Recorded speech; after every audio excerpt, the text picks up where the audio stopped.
Stop. This is a no hickey zone.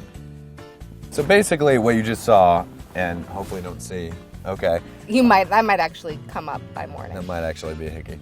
So basically, you never want a hickey.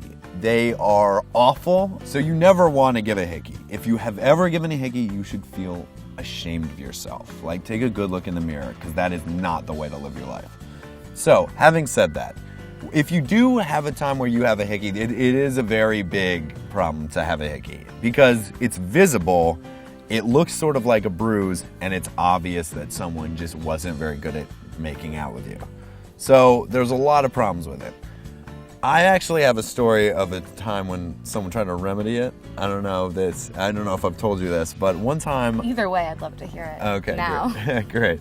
So I once in high school, I had this strange hookup in my senior year, and this girl she went like, it was like a polar bear and a...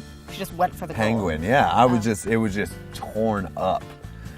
So I went to this pharmacy because I was in the drugstore and I wanted like something to cover it up.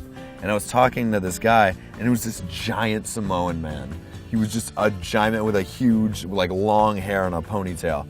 And I was like, do you know anything that can cover this up? And he was like, I mean, you can use makeup, but what I recommend is going to a car wash and getting one of those industrial-sized vacuum cleaners and just putting it around the hickey, and then just tell all your friends that you were messing around with a vacuum cleaner and it just happened. Well, how did it actually work out? Did you tell people that you had... I told my mom that I fell on my neck.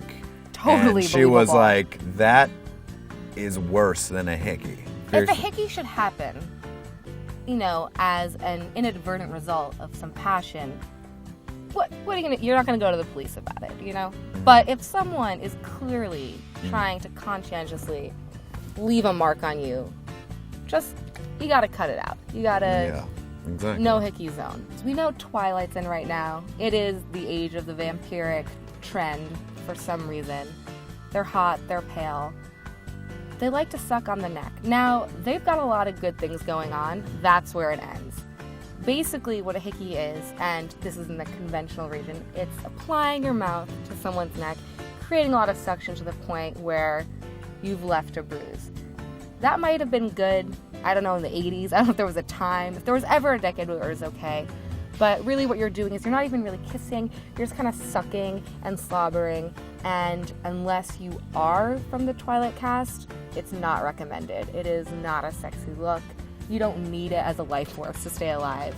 It's probably going to kill the mood. And practically that's what it is. Some people like to leave them in different areas of the body. That's personal.